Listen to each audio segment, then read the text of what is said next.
వచ్చే నెల నుంచి ఫ్రీ కరెంట్ ఇస్తామన్నారు మంత్రి కోమటిరెడ్డి వెంకటరెడ్డి. ఫ్రీ కరెంటుతో పాటు గ్యాస్ సిలిండర్ల హామీలు అమలు చేస్తామన్నారు. 100 రోజుల్లో కాదు, వారం రోజుల్లోనే 6 గ్యారంటీలు పూర్తి చేయాలనుకున్నామన్న కోమటిరెడ్డి గత సర్కార్ చేసిన తప్పుల వల్ల 100 రోజుల టైంకి తీసుకోవాల్సి వచ్చిందని చెప్పారు. విద్యుత్ శాఖ 70,000 కోట్ల నష్టాల్లో ఉందన్నారు మంత్రి కోమటిరెడ్డి వెంకటరెడ్డి. రేపు మాకు జైల్లోకి పోయే కవిత, జగదీశ్వర్ రెడ్డి తప్ప, కేటీఆర్ తప్ప ఎవరు దొరకలేదు. మీకు మంచిది. మా ముఖ్యమంత్రి గారు అయిన తర్వాత 2వ రోజే 30 లక్షల మంది ఉచితంగా మహిళలు, అక్కా చెల్లెళ్ళు నవ్వుకుంటూ ఇవాళ పెళ్లిళ్ళకి పోతున్నారు, బిడ్డ ఇంటికి పోతున్నారు, దేవస్థానానికి పోతున్నారు, సంక్రాంతి పండుగ ప్రతి ఇంటికి పోయి వచ్చిండ్రు. 30 లక్షలు ప్రతిరోజు 11 కోట్ల బర్డెన్. నువ్వేమో అడగక, నేను చెప్పినా నువ్వు ప్రతిరోజు 10 లక్షల రూపాయలు, 10 కోట్ల రూపాయలు భారంగా భావిస్తున్నాం మేము. మాకు ఇవాళ మా అక్క చెల్లె పేదవాళ్లకు ఇవాళ నెలకు 200-300 రూపాయలు మిగిలిస్తున్నాం. ఆరోగ్యశ్రీ 10 లక్షలకు పెంచినాం. 2 మాసాల లోపే గ్యాస్ సిలిండర్ కానీ, ఫ్రీ కరెంట్ యూనిట్లు కానీ ఇవన్నీ కూడా ఇవ్వబోతున్నాం.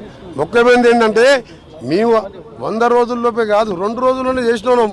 ఇవన్నీ కూడా వారం రోజులు చేస్తుండే.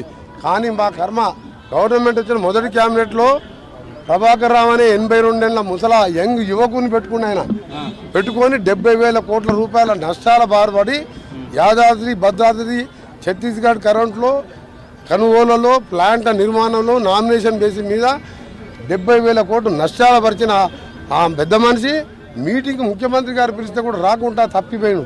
ఏడ దాచుకున్న పోలీసు వాళ్ళు వయసును చూడరు. 9 ఏళ్ళని అరెస్ట్ చేసి జైలు వేస్తారు. ఇంక్లూడింగ్ జగదీష్ రెడ్డితో పాటు ఆ దివాళా తీసిన డిపార్ట్మెంట్ని సెట్ చేసుకుంటూ రిజ్వీ లాంటి సమర్థమైన అధికారిని వేసి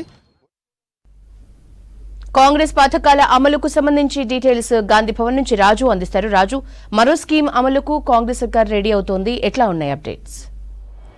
thank you Yashoda. Congress party రాష్ట్ర అసెంబ్లీ ఎన్నికల సమయంలో ఇచ్చిన హామీలను వరుసగా 6 గ్యారెంటీలను అమలు చేసే దానిపైన చాలా సీరియస్గా ఫోకస్ పెట్టిందని చెప్పాలి. ఎందుకంటే ప్రభుత్వం వచ్చిన 48 గంటల్లోనే 2 స్కీమ్స్ను సీఎం రేవంత్ రెడ్డి వాటిని అమలు చేశారు. మహిళలకు ఉచిత ఆర్టీసీ బస్సు, అదేవిధంగా రాజు ఆరోగ్యశ్రీ కింద 10 లక్షల భరోసా, ఈ 2 ఇప్పటికే అమలవుతున్నాయి. అదేవిధంగా వచ్చే నెల నుంచి వెళ్ళి ప్రతి ఇంటికి 6 గ్యారెంటీల్లో భాగంగా మరొక హామీ కూడా అమలు చేయడానికి కాంగ్రెస్ ప్రభుత్వం సిద్ధమవుతున్న పరిస్థితి. కాబట్టి కొద్దిసేపటి క్రితం మంత్రి కోమటిరెడ్డి వెంకటరెడ్డి కాంగ్రెస్ మేనిఫెస్టో కమిటీ సమావేశానికి హాజరై బయటికి వెళ్తున్న సమయంలో మీడియాతో మాట్లాడారు.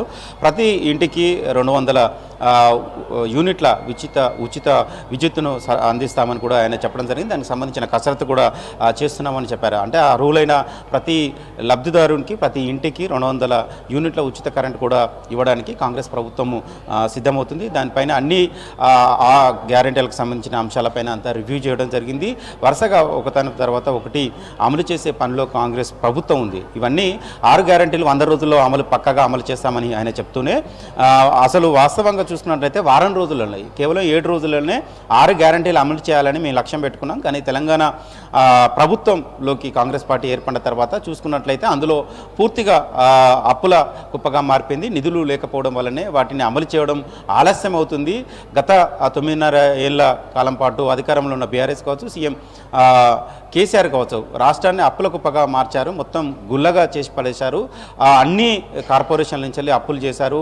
రాష్ట్రానికి మనం తెచ్చుకునే అప్పుల కంటే అదనంగా అప్పులు చేశారు. పూర్తిగా అప్పుల కుప్పగా మారిపోయింది. దీంతోనే పూర్తి స్థాయిలో వెంటనే 6 గ్యారెంటీలకు సంబంధించిన అంశాలను వెంటనే అమలు చేయలేకపోయాం. కానీ వచ్చే నెల నుంచి వెళ్ళి అర్హులైన ప్రతి కుటుంబానికి కూడా 200 ఉచిత యూనిట్లను అప్లై ఫ్రీగా అందిస్తామని చెప్పారు. అదేవిధంగా 500 రూపాయలకే గ్యాస్ సిలిండర్లకు సంబంధించిన దాన్ని కూడా అమలు చేయడానికి కూడా కసరత్తు చేస్తున్నామని చెప్పారు.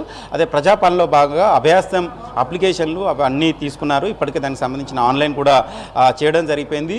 అయితే వెరిఫికేషన్ ప్రక్రియ ఒకవైపు కొనసాగుతుంది. మరొక వైపు అర్హులైన లబ్ధిదారులకి ఈ స్కీమ్ను ఇంప్లిమెంటేషన్ చేయాలని అయితే ఇటు ప్రభుత్వం కావచ్చు, పార్టీ కావచ్చు భావిస్తుంది. అందులో భాగంగానే కోమటిరెడ్డి వెంకటరెడ్డి వ్యాఖ్యలు చేసినట్లు తెలుస్తుంది. అదేవిధంగా గత ప్రభుత్వం లో నిరుద్యోగ భృతి నుంచి మొదలుకుంటే డబుల్ బెడ్రూమ్ స్కీమ్ వరకు అన్ని పేరుకే అవన్నీ ప్రకటన జరిగింది. ఎక్కడ అమలు జరగలేదు. ఆ రాష్ట్రాన్ని పూర్తిగా దివాలా తీశారు. గత ప్రభుత్వంలో చేసిన అవినీతి అక్రమాలపై కూడా మా ప్రభుత్వం విచారణ కూడా చేపట్టబోతుంది.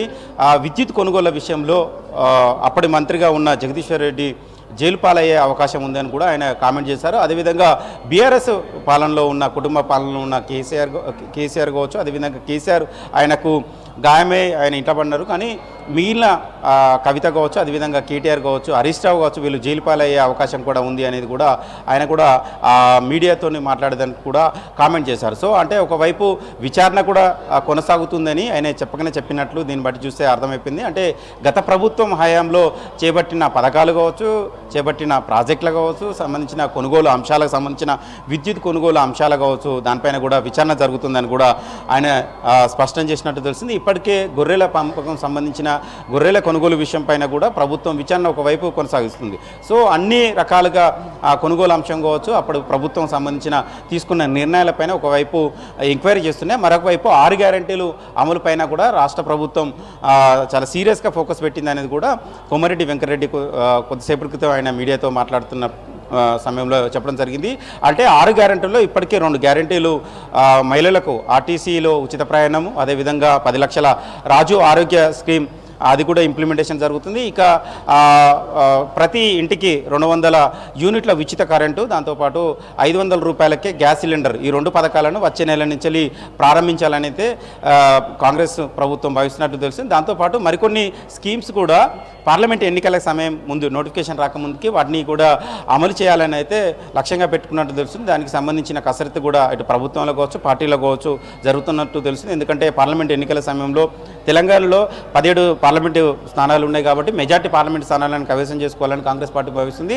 అందులో భాగంగానే గత అసెంబ్లీ ఎన్నికల సమయంలో ఇచ్చిన 6 గ్యారెంటీలలో భాగంగా దశల వారీగా వాటిని అమలు చేసే ప్రయత్నంలో భాగంగా ఉన్నట్లు అయితే స్పష్టమవుతుంది.